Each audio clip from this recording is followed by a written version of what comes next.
Personne ne sait qui elle est, a ricané tante Corinne à Noël. Probablement au chômage. Le facteur a sonné. Oncle Pierre a ouvert le magazine Challenge, une visionnaire de la technologie révolutionne l'industrie de l'intelligence artificielle. Mon portrait couvrait 2 pages. Tante Corinne s'est évanouie. Je regardais depuis l'encadrement de la porte de la cuisine, en essuyant une assiette que je venais de laver.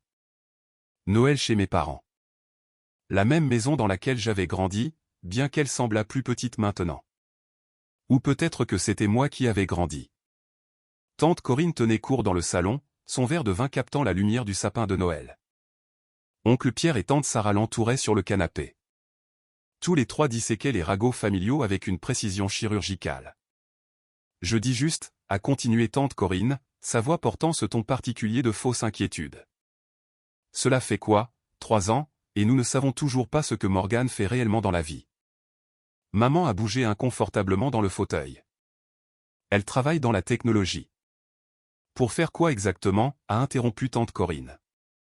Chaque fois que je demande, j'obtiens des réponses vagues. Oh, elle est dans la technologie. Elle fait des choses sur ordinateur. Ce n'est pas une description de carrière, Jeanne. C'est quelqu'un qui cache son chômage. J'ai continué à essuyer l'assiette. Peut-être qu'elle est gênée, a suggéré tante Sarah. Vous savez, si elle travaille dans la vente au détail ou quelque chose comme ça, a-t-elle supposé. Il n'y a pas de honte à cela, mais elle ne veut probablement pas l'admettre. Elle ne travaille pas dans la vente au détail, a interjeté ma sœur, Chloé, depuis le coin, faisant défiler l'écran de son téléphone. Chloé, l'enfant chérie, celle qui a réussi, celle que tout le monde connaissait vraiment. Alors que fait-elle, a exigé tante Corinne. Chloé a levé les yeux. Je ne sais pas vraiment. Tante Corinne a écarté les mains, justifié. Tu vois? Même sa propre sœur ne le sait pas. Personne ne sait qui elle est ni ce qu'elle fait. C'est suspect. Oncle Pierre a hoché la tête sagement. De mon temps, on avait un titre de poste. Ingénieur, comptable, vendeur. Rien de ces mystérieuses bêtises du genre « je travaille dans la technologie ». La sonnette a retenti. J'y vais, ai-je dit en posant l'assiette. J'ai ouvert la porte pour trouver notre facteur, Gérard, tenant une grande enveloppe matelassée. Livraison spéciale pour la famille Rivière, a-t-il dit en souriant. Il faut une signature. J'ai signé sa tablette. Merci, Gérard. Joyeux Noël. À toi aussi, Morgane.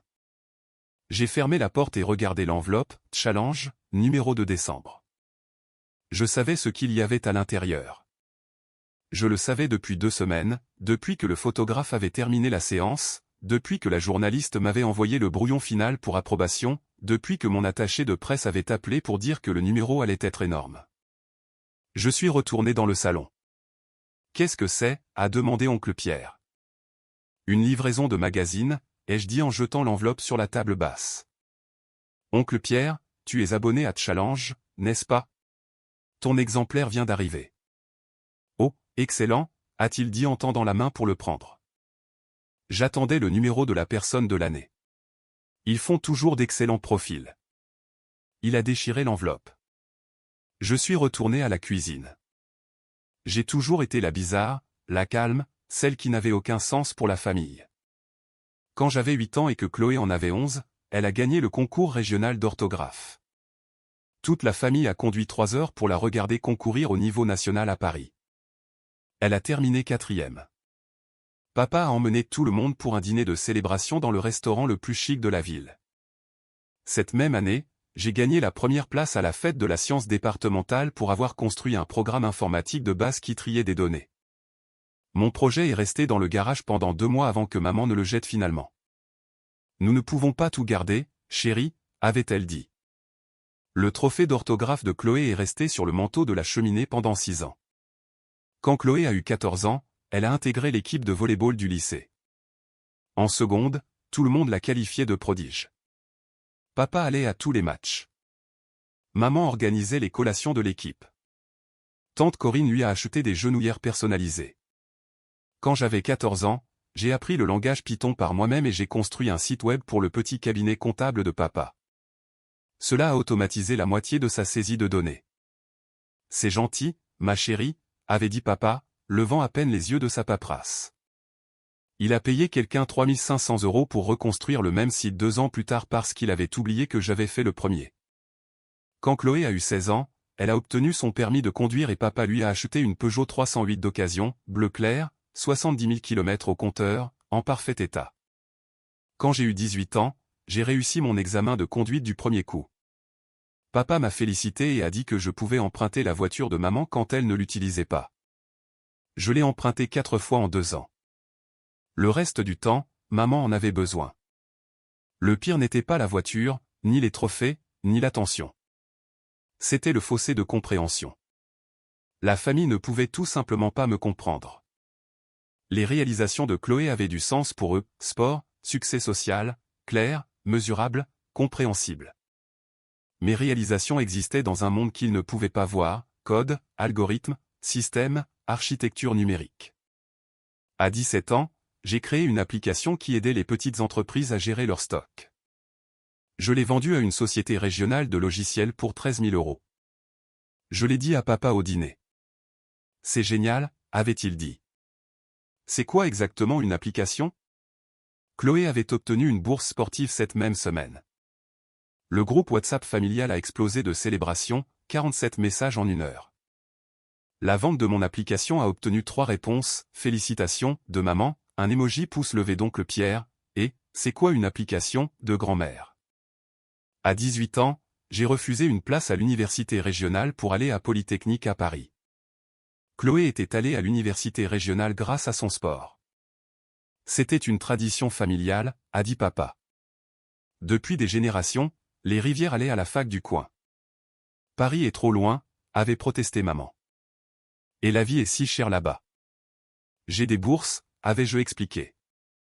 Des bourses d'excellence. Elles couvrent 90% des frais et du logement. Mais pourquoi, avait demandé papa, véritablement confus. La fac ici a un très bon programme d'informatique. Polytechnique, c'est Polytechnique, avais-je dit. C'est prétentieux, avait déclaré tante Corinne au repas de Pâques.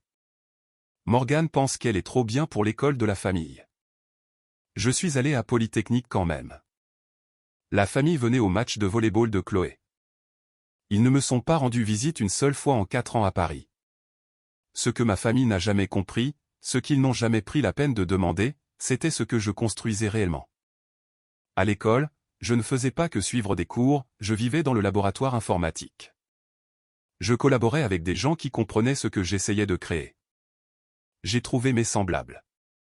En 2e année, j'ai rencontré 2 autres étudiants, David Chen et Priya Sharma.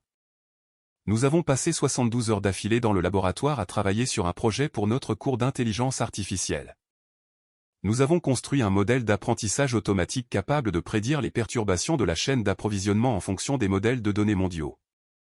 C'était censé être un projet semestriel. Notre professeur l'a qualifié de « commercialement viable ». Nous avons passé l'année suivante à le perfectionner. En 3e année, nous l'avons inscrit à un concours technologique à Station F. Nous avons gagné 45 000 € et des réunions avec 3 sociétés de capital risque. En dernière année, nous avons constitué Méridien Analytics, nous 3 en tant que partenaires égaux, travaillant depuis l'appartement de David. Notre produit, une analyse prédictive alimentée par l'intelligence artificielle pour la gestion de la chaîne d'approvisionnement. Nous pouvions dire aux entreprises d'où viendraient leurs prochaines perturbations avant qu'elles ne se produisent. Nous avions 12 clients avant la remise des diplômes. Revenu, 300 000 € la première année.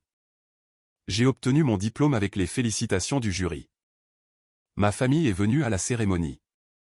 Ils ont pris des photos. Nous avons déjeuné. Ils sont partis avant la réception du soir où j'ai reçu le prix pour accomplissement exceptionnel en informatique. Nous avons un long trajet, avait expliqué maman, et ton père travaille demain. Le banquet de volley-ball de Chloé avait lieu la semaine suivante. Ils ont pris 2 jours de congé et ont conduit 8 heures pour y assister. Cet été-là, Méridien Analytics a explosé. Nous avons décroché un client du CAC 40, une énorme entreprise de logistique qui nous a payé 800 000 € pour un contrat d'1 an. Puis un autre. Puis 3 de plus. À 23 ans, Méridien générait 4,2 millions € de revenus annuels. Nous avions 17 employés. nous avions emménagé dans de vrais bureaux à La Défense. À 25 ans, nous avions levé 13,5 millions d'euros en financement de série A. Les revenus ont atteint 20 millions d'euros. Nous avions 63 employés et des clients dans 14 pays. À 27 ans, nous étions l'entreprise d'analyse par intelligence artificielle à la croissance la plus rapide en Europe. Revenus, 115 millions d'euros. Employés, 240. Valorisation, 600 millions d'euros. Je possédais 33% de l'entreprise. Sur le papier, je valais 200 millions d'euros. Ma famille ne savait rien de tout cela. À la Toussaint, quand j'avais 24 ans, oncle Pierre m'avait demandé ce que je faisais comme travail. Je dirige une entreprise technologique, avais-je dit. Oh, comme une start-up, avait-il demandé. Une de ces choses où tu travailles 100 heures par semaine pour pas un sou? Quelque chose comme ça. Eh bien, ça forge le caractère, avait-il dit en me tapotant l'épaule. Même si ça ne marche pas, tu apprendras beaucoup. À Noël, quand j'avais 26 ans, tante Sarah avait demandé si je faisais, toujours le truc informatique. Oui, avais-je dit. Chloé dit que tu vis à Paris. Oui. C'est cher. Est-ce que tu t'en sors? As-tu besoin d'aide pour le loyer? Je vais bien. Eh bien, si tu as besoin de quoi que ce soit, ne sois pas trop fier pour demander. Je possédais un appartement de 220 mètres carrés dans le Marais. Payé comptant, 3 millions d'euros. Au mariage de Chloé l'été dernier, tante Corinne m'avait coincé à la réception. Morgane, ma chérie, ta sœur me dit que tu n'es toujours pas mariée. Toujours concentrée sur la carrière. Je suis occupé par le travail, avais-je dit. Qu'est-ce que tu fais déjà? Je travaille dans l'intelligence artificielle et l'analyse prédictive. Elle a cligné des yeux. C'est des ordinateurs? Oui. Eh bien, c'est gentil, ma chère, mais tu sais, une carrière n'est pas tout. Tu devrais penser à te poser. Tu ne rajeunis pas. J'avais 29 ans. Je venais d'être nommé dans la liste des 30 de moins de 30 ans de Forbes France. L'article me décrivait comme « une force révolutionnaire dans l'intelligence artificielle d'entreprise ». Tante Corinne avait passé le reste de la réception à dire aux gens que je travaillais avec des ordinateurs et n'étais pas encore marié. Pauvre petite. Il y a 3 mois, j'ai reçu un courriel de Challenge. Madame Rivière, nous travaillons sur notre numéro annuel de la personne de l'année, mettant en lumière des individus qui ont fondamentalement changé leurs industries. Votre travail dans l'intelligence artificielle et l'analyse prédictive est revenu à plusieurs reprises dans nos recherches. Nous aimerions faire votre profil comme l'une de nos innovatrices en vedette. Seriez-vous intéressé pour en discuter? Je l'ai montré à Priya autour d'un café. Tu dois le faire, avait-elle dit immédiatement. Ça va compliquer les choses. Les choses sont déjà compliquées. Tu diriges une entreprise de 600 millions d'euros et ta famille pense que tu répares des ordinateurs chez Darty. Ils ne pensent pas ça. Morgane, ta tante m'a demandé au mariage de Chloé si je pouvais t'aider à trouver un bon emploi stable avec des avantages sociaux dans la fonction publique. J'avais ri malgré moi. Fais l'interview, avait dit Priya. Raconte ton histoire. Assume ton succès. Le photographe est venu à nos bureaux en septembre pour une séance de 3 heures. Ils m'ont photographié dans la salle des serveurs, à mon bureau, avec mon équipe, debout devant des écrans du sol au plafond montrant des données mondiales en temps réel. La journaliste m'a interviewé pendant 4 heures. Elle a posé des questions sur mon enfance, mon éducation, ma vision de l'intelligence artificielle, mes pensées sur l'avenir de la technologie. Avez-vous le soutien de votre famille, avait-elle demandé. J'ai fait une pause. Ma famille m'aime, mais ils ne comprennent pas vraiment ce que je fais. Savent-ils à quel point vous avez réussi? Je ne pense pas. Je ne l'ai jamais vraiment expliqué en des termes qu'ils pourraient saisir. Pourquoi pas? Parce que j'en ai eu assez de ne pas être vu. Alors, j'ai arrêté d'essayer de les faire me voir. Cette citation est apparue dans l'article. La journaliste m'a envoyé le brouillon 2 semaines avant la publication. Le profil faisait 6 pages. La double page d'ouverture présentait une photo pleine page de moi dans le centre de données, les écrans brillants derrière moi, avec le titre « La révolutionnaire silencieuse, comment Morgane Rivière a construit l'avenir de l'IA pendant que personne ne regardait ». Je l'ai approuvé. Mon attaché de presse a appelé immédiatement. Morgane, c'est énorme. L'équipe marketing de Challenge dit que ce sera l'un de leurs plus gros numéros de l'année. Tu vas être sur tous les radars après ça. Bien, avais-je dit. Tu es prête pour ça? Je suis prête depuis longtemps. Le numéro devait arriver chez les abonnés le 23 décembre, 2 jours avant Noël. Un timing parfait. Le matin de Noël a commencé comme toujours. Maman a fait ses fameuses brioches à la cannelle. Papa a installé le coin café. Chloé et son mari, Bruno, sont arrivés à 9 h avec leur fille d'1 an, Emma. Nous avons ouvert les cadeaux dans le salon. Emma a eu le plus de cadeaux, évidemment. Chloé a eu un sac à main de créateur de la part de maman et papa. Bruno a eu des clubs de golf. J'ai eu une carte cadeau Amazon de 50 € et un livre sur la recherche de sa passion. Nous ne savions pas quoi t'offrir, a dit maman en s'excusant. Il est si difficile de te faire des cadeaux. C'est parfait, avais-je dit. Parce que pouvais-je dire d'autre? À midi, la famille élargie a commencé à arriver, tante Corinne et oncle Pierre, tante Sarah et oncle Jacques, des cousins que je voyais une fois par an et que je connaissais à peine. La maison s'est remplie de bruit, de nourriture et de l'énergie particulière des réunions de famille, une part de chaleur, une part d'obligation, une part de performance. J'ai aidé maman dans la cuisine, sorti les amuse-gueules, rempli les verres, je suis resté occupé. Morgane est toujours célibataire, ai-je entendu tante Corinne annoncer dans le salon. Toujours concentrée sur sa carrière. Quelle carrière, a demandé oncle Jacques. Quelque chose avec des ordinateurs, a dit vaguement tante Corinne. Personne ne sait vraiment ce qu'elle fait. Chloé a essayé de me défendre. Elle a sa propre entreprise. Oh, ma chérie, a interrompu tante Corinne. Beaucoup de jeunes s'appellent entrepreneurs de nos jours. Cela signifie généralement qu'ils sont entre deux vrais emplois. J'ai remué le punch et je n'ai rien dit. Dans l'après-midi, les ragots s'étaient cristallisés en un récit. La famille avait décidé de mon histoire, Morgane, la mystérieuse, celle qui n'a pas réussi. Celle qui ne voulait pas parler de son travail d'ordinateur, parce qu'il n'y avait rien à dire. J'ai entendu dire qu'elle est toujours locataire, a chuchoté tante Sarah à oncle Pierre, pas aussi doucement qu'elle le pensait. Je possède des propriétés dans 3 villes. Elle ne peut probablement pas se permettre d'acheter, a convenu oncle Pierre. Ma valeur nette avait atteint 220 millions d'euros après notre dernière évaluation. C'est triste, a dit tante Corinne assez fort pour que je l'entende depuis la cuisine. Chloé est si accomplie, et Morgane est juste. Personne ne sait qui elle est. Elle est comme un fantôme, ici mais pas vraiment présente.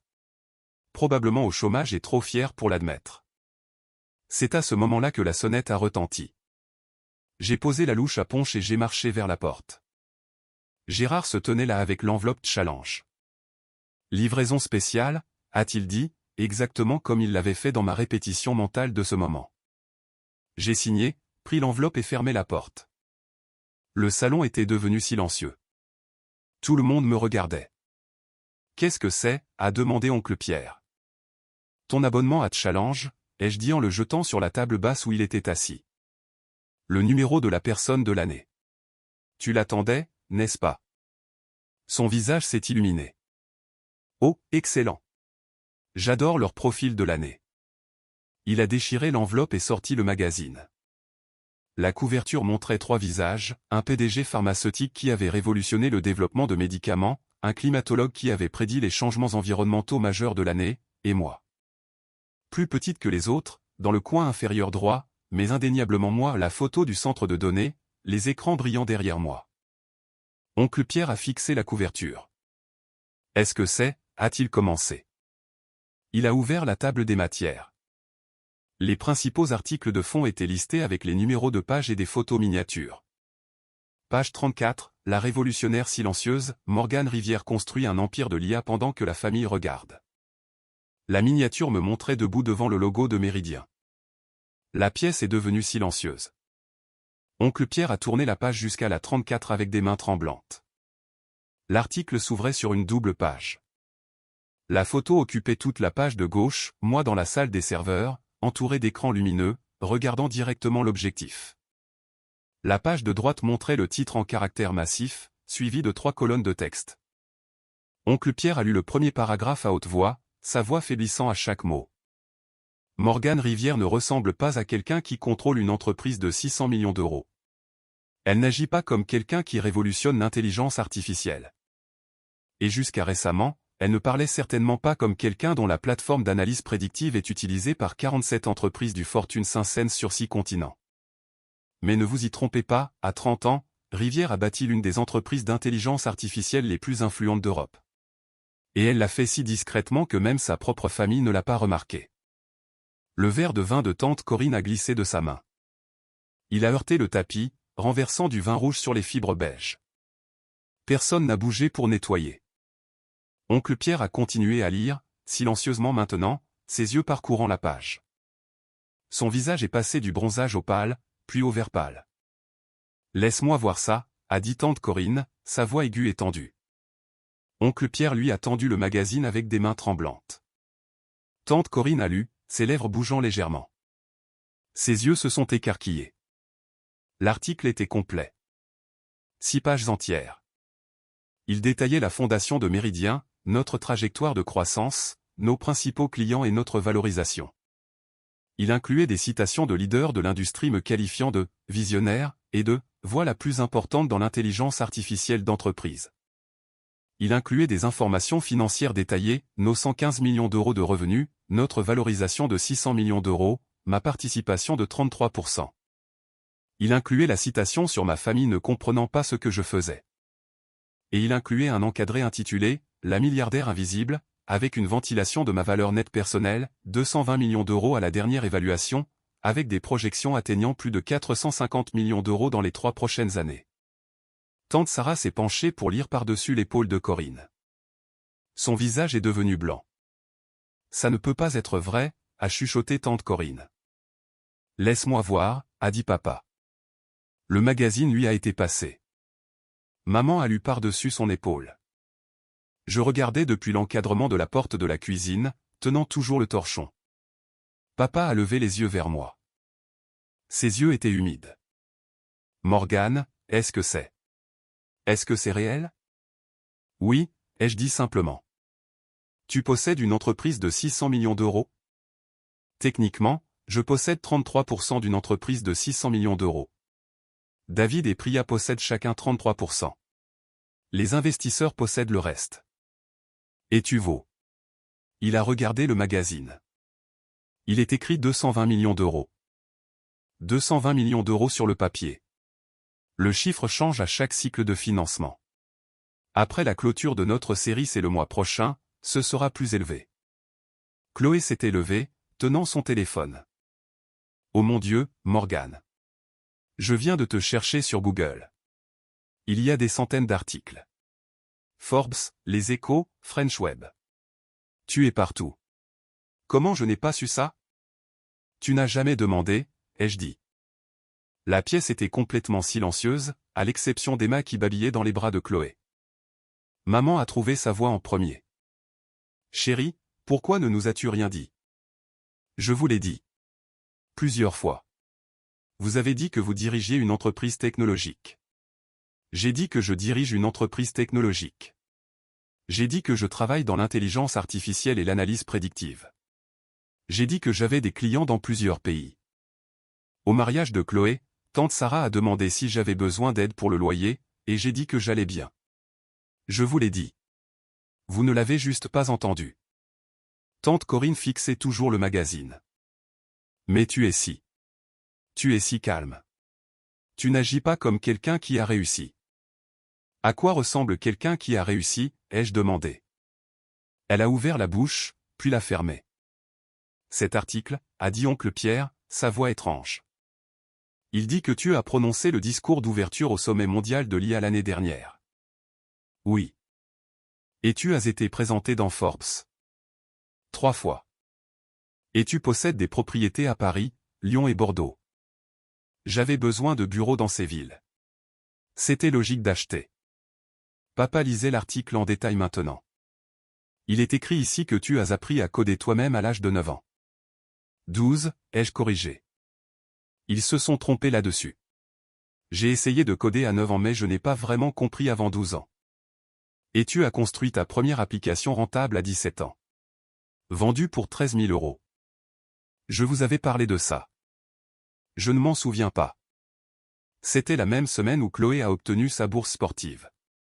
Au dîner, tu as demandé ce qu'était une application. Son visage s'est effondré. Chloé s'était assise lourdement sur le canapé, faisant toujours défiler son téléphone. Morgane, il y a une conférence TED. Tu as donné une conférence TEDx à Paris en mars dernier. Elle a 4,7 millions de vues. Elle a bien marché. Tu es certifié sur Twitter. LinkedIn est plus important pour mon industrie. Mais oui. Bruno, le mari de Chloé, s'est éclairci la voix. Morgane, je travaille dans la finance. Comment n'ai-je pas entendu parler de Meridian Analytics? Nous utilisons l'analyse prédictive dans mon cabinet. Vous utilisez peut-être notre plateforme, ai-je dit. Nous faisons de la marque blanche pour plusieurs fournisseurs de services financiers. Sa mâchoire est tombée. La plateforme Meridian. C'est à toi. À moi, à David et à Priya. Cette plateforme change l'industrie. Il s'est arrêté. J'utilise ton produit depuis 2 ans. Comment ça marche pour vous? C'est incroyable. Nous avons amélioré notre évaluation des risques de 43% depuis la mise en œuvre. C'est à peu près la moyenne pour les services financiers, ai-je dit. L'algorithme fonctionne mieux dans la logistique et la fabrication, mais la finance est solide. La pièce était à nouveau silencieuse. Tante Corinne s'est levée soudainement. Elle a vacillé. Son visage était devenu gris. Corinne? Oncle Pierre a bondi. Est-ce que ça va? J'ai besoin de m'asseoir. Elle s'est assise durement. Tante Sarah s'est précipitée pour les vanter avec un magazine et ironiquement, le numéro de Challenge. Je ne comprends pas, a dit tante Corinne faiblement. Tu es juste Morgane. Je suis juste Morgane, ai-je convenu. Mais le magazine dit. Il dit. Que j'ai réussi, ai-je fourni. Oui. Pourquoi ne nous as-tu rien dit? Je l'ai regardé. Cette femme qui avait passé des années à me rejeter, à avoir pitié de moi, à me traiter comme l'échec de la famille. Tante Corinne, ai-je dit doucement, il y a 30 minutes, tu as dit à oncle Pierre que personne ne sait qui je suis et que je suis probablement au chômage. Tu as passé des années à demander ce que je faisais vraiment, comme si mes réponses n'étaient pas réelles. Tu m'as offert des conseils de carrière, de l'argent pour le loyer et de la pitié. Tu as traité mon travail comme un passe-temps et mon succès comme une fiction. Son visage a rougi. J'ai arrêté d'essayer de vous le dire, ai-je continué, parce que vous aviez déjà décidé qui j'étais. La bizarre, celle qui n'a pas réussi, celle qui n'avait aucun sens. Et rien de ce que je disais ne pouvait changer cela parce que vous n'écoutiez pas. Ce n'est pas juste. Tu m'as traité de chômeuse il y a moins d'1 heure. Elle n'avait pas de réponse. Papa a posé le magazine. Morgane, je suis tellement désolé. Nous aurions dû. Demander, ai-je suggéré. Écouter. Me croire. Oui. Tout cela. Maman pleurait maintenant. Nous sommes si fiers de toi. L'êtes-vous, ai-je demandé. Pas cruellement, juste honnêtement. Êtes-vous fiers de moi, ou êtes-vous fiers de ce que Challenge dit que j'ai accompli? Ce n'est pas. Si cet article n'existait pas, ai-je dit, si j'étais rentré à la maison aujourd'hui et vous avez dit tout ce qui est dans ces pages, m'auriez-vous cru? Le silence était une réponse suffisante. Chloé s'est levée et est venue à la porte de la cuisine. Morgane, je suis désolé. J'aurais dû faire plus attention. J'aurais dû poser plus de questions. Tu étais occupée, ai-je dit, avec ta vie, ta carrière, ta famille. Je comprends. Mais tu es ma sœur. Je sais. J'aurais dû savoir. Je l'ai regardée, ma grande sœur, l'enfant chéri, celle qui avait toujours eu du sens pour tout le monde. Chloé, ai-je dit doucement, ce n'est pas ta faute s'il te comprenait et ne me comprenait pas. Tu rentrais dans le moule. Je l'ai brisé. Ce n'est pas un jugement moral. C'est juste un fait. Elle m'a serré dans ses bras alors, fort. Je suis fier de toi, a-t-elle chuchoté. J'aurais dû le dire avant, mais je le dis maintenant. Je suis si fier de toi. Je l'ai serré en retour. Merci. Le reste de Noël a été surréaliste. La famille m'a traité comme une étrangère, comme si quelqu'un de célèbre s'était présenté à leur rassemblement et qu'ils ne savaient pas comment agir. Oncle Pierre n'arrêtait pas de poser des questions techniques sur l'IA auxquelles je voyais bien qu'il ne comprenait rien. Tante Sarah voulait prendre des photos pour Facebook. Des cousins que je connaissais à peine voulaient soudainement tout savoir sur mon travail, ma vie, mon succès. J'ai répondu à leurs questions poliment, brièvement, mais je me sentais plus éloigné d'eux que jamais. À 19h, j'ai présenté mes excuses. J'ai une conférence téléphonique avec notre bureau de Tokyo à 21h. Je dois me préparer. Le jour de Noël, a demandé maman. Fuseaux horaires différents. C'est déjà le 26 décembre à Tokyo. Mais tu reviendras demain, n'est-ce pas? Nous mangeons les restes. Je reprends l'avion pour Paris demain matin. Réunion du conseil d'administration le 27. Oh. Elle avait l'air déçue. Nous ne te voyons jamais. Vous pouvez venir me rendre visite quand vous voulez, ai-je dit. J'ai une chambre d'amis. Nous le ferons, a dit papa rapidement. Nous prévoirons quelque chose. Peut-être que nous pourrons voir ton bureau. J'aimerais ça. J'ai rassemblé mes affaires, serré tout le monde dans mes bras et accepté leurs félicitations et excuses maladroites. Chloé m'a accompagné à ma voiture. Est-ce que tu vas bien, a-t-elle demandé. Je pense que oui. Ils ont de bonnes intentions. Je sais. Ils ne comprenaient simplement pas. Chloé, ai-je interrompu doucement, tu n'as pas à les défendre ou à t'excuser pour eux. C'est bon. C'est vrai? J'y ai réfléchi. Ça le sera. Elle m'a serré à nouveau dans ses bras. Envoie-moi un texto quand tu atterris demain. Je le ferai. Je me suis éloigné de la maison en voiture, la regardant rétrécir dans le rétroviseur. Mon téléphone a vibré. Un texto de Priya.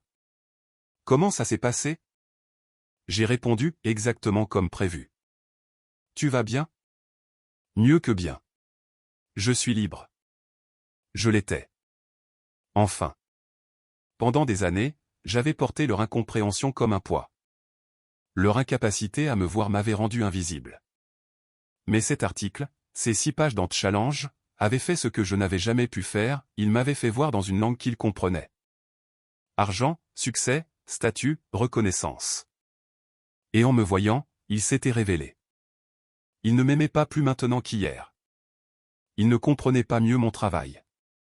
Il ne valorisait pas mes accomplissements plus profondément. Il croyait juste que les accomplissements étaient réels parce que Challenge le disait. Et c'était suffisant pour que je lâche prise. L'article de Challenge a tout changé et rien changé. Tout, j'étais reconnu maintenant. Les invitations à parler affluaient. Demande des médias, offre de partenariat. L'industrie me traitait différemment. Pas mieux, juste plus visible. Rien, le travail était le même. L'équipe était la même. La mission était la même. J'étais toujours Morgane, construisant quelque chose en quoi je croyais. La famille a visité une fois. Ils ont visité le bureau, rencontré mon équipe et vu la technologie en action. Papa a posé de meilleures questions cette fois. Maman a pris des photos. Ils essayaient, mais la distance demeurait. Chloé et moi parlions chaque semaine maintenant. De vraies conversations. Elle posait des questions sur le travail et écoutait réellement les réponses. Nous construisions quelque chose de réel, lentement. Les autres envoyaient des textos occasionnels, félicitations pour cet article ou ce prix. Des messages, je pense à toi, qui semblaient obligatoires. Je répondais poliment, mais j'avais construit ma vraie famille ailleurs, David et Priya, mon équipe chez Méridien, le réseau de fondateurs et d'innovateurs qui comprenaient cette vie. Ils m'avaient vu depuis le début. En juin, Forbes a publié sa liste annuelle des milliardaires. Je n'y étais pas encore.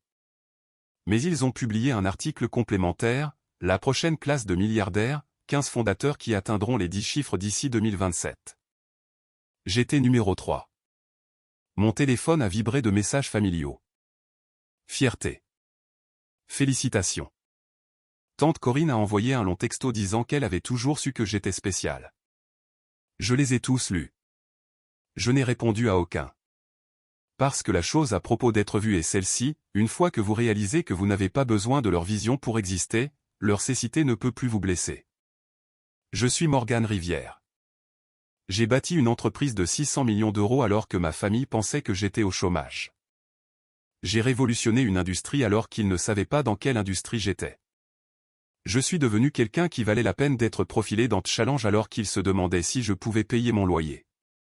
Et j'ai fait tout cela sans leur croyance, leur soutien ou leur compréhension. Ce qui signifie que j'ai tout fait selon mes propres termes.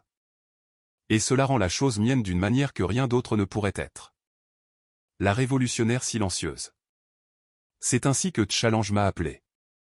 J'aime ça. Parce que je n'avais plus besoin d'être bruyante pour qu'ils m'entendent.